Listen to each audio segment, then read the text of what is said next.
Hello friends, beauty's bake and cook চ্যানেলে আপনাদের সবাইকে স্বাগত জানাই। আজকে একটা 1.5 পাউন্ডের চকলেট ফ্লেভারের কেক আপনাদের সঙ্গে শেয়ার করছি।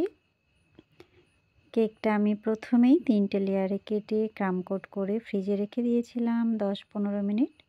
তারপরে আমি ফাইনাল আইসিং করছি। এখানে ক্রিমটা দেখে হয়তো সাদা লাগছে, অ্যাকচুয়ালি তা নয়। আমি ক্রিমের সঙ্গে সামান্য পরিমাণ পিঙ্ক কালার মিক্সড করেছি, যেটা পরে বোঝা যাবে আর কি। মানে এখানে ক্যামেরায় সেটা বোঝা যাচ্ছে না, মনে হচ্ছে আমি সাদা ক্রিম দিয়ে আইসিং করছি।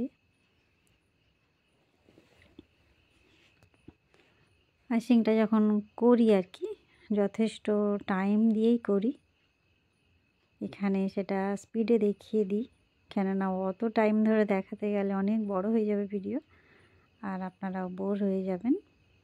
যাই হোক, আমি আগে প্রত্যেকটা কেক কাটিং থেকেই শুরু করতাম, কি করছি না করছি।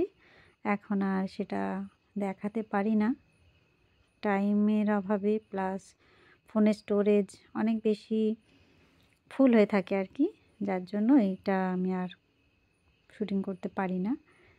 আচ্ছা, এখানে আমি একটা স্প্যাচুলা দিয়ে উপরটা প্লেন করে নিয়েছি। প্রতিবারেই আমি দেখাই প্যালেট নাইফ দিয়ে করি, কিন্তু এখানে স্প্যাচুলাটা ব্যবহার করলাম। তার কারণ হচ্ছে যেন খুব বেশি ভেতরে লাইনটা না থাকে। চকলেট গানাশ নিয়েছি, নিয়ে আমি এটা লাইন টেনে নিয়ে কয়েকটা ডালপালা করে নিলাম। আর এই সাইডে আমি কতগুলি বেলুন বানাচ্ছি।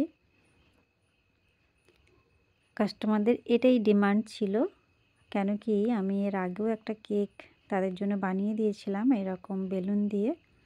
বলেছিল কাকিমা সেম ডিজাইন লাগবে। এখানে আমি শুধু একটাই জিনিস চেঞ্জ করেছি, সেটা হলো কালার।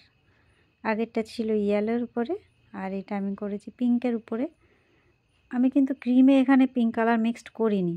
আমি পাইপিং ব্যাগের মধ্যে কালার নিয়ে পাইপিং ব্যাগটা ভালো করে কি বলবো ঘষে নিয়েছি, মানে 2 হাত দিয়ে পাইপিং ব্যাগটাকে আমি ঘষে দিয়েছি। চারিদিকে কালারটা স্প্রেড করে গেছে।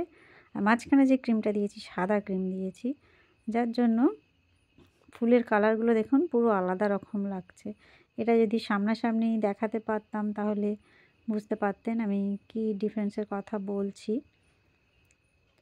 আমি চেরি ফুল বানিয়েছি কয়েকটা, ওটা হচ্ছে 44 নজেল দিয়ে। এইবারে ফুলের মাঝখানে রেনু করে দিচ্ছি ইয়েলো কালার ক্রিম দিয়ে।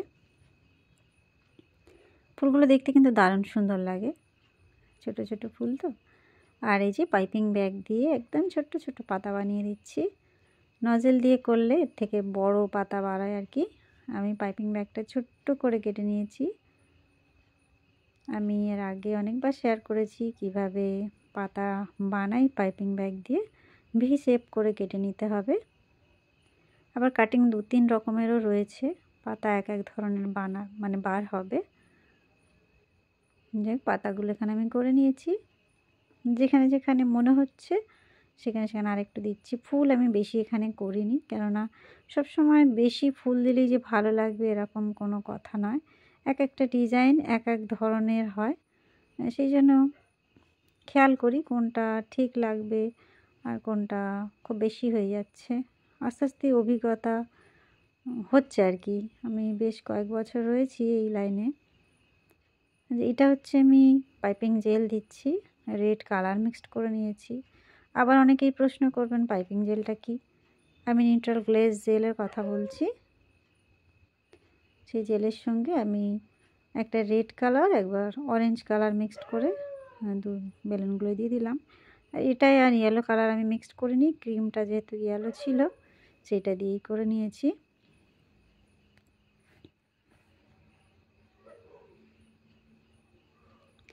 এইবারে একটু হোয়াইট জেল দিয়ে আমি একটু করে দাগ দিয়ে দিচ্ছি, যাতে বেলুনগুলো আর একটু রিয়েল লাগে। এই যে এইবারে আমি সাইডে একটু ডিজাইন করব। পাইপিং ব্যাগ দিয়ে আমি প্রথমে লাইনটা টেনে নিচ্ছি। এখানে ক্রিমের সঙ্গে আমি গ্রিন কালার মিক্সড করেছি, তবে শুধু গ্রিন নয়, গ্রিনের সঙ্গে সামান্য একটু ইয়েলো কালারও মিক্সড করে রেখেছি, যার জন্য গ্রিনটা এতটা কি বলবো ব্রাইট লাগছে দেখতে। বেশ একটা সুন্দর কালার। এবারে দুই সাইড থেকে টেনে টেনে লাইনের সঙ্গে আমি মিক্সড করছি, মানে পাতার মতো করে। এগুলো বেশ ভালো লাগে দেখতে।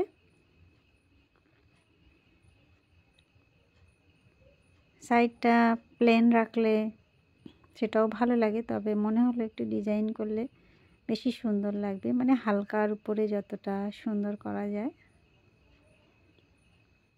এবারে হাফ পাপড়ি একটা করে করে দিচ্ছি, বেশি না।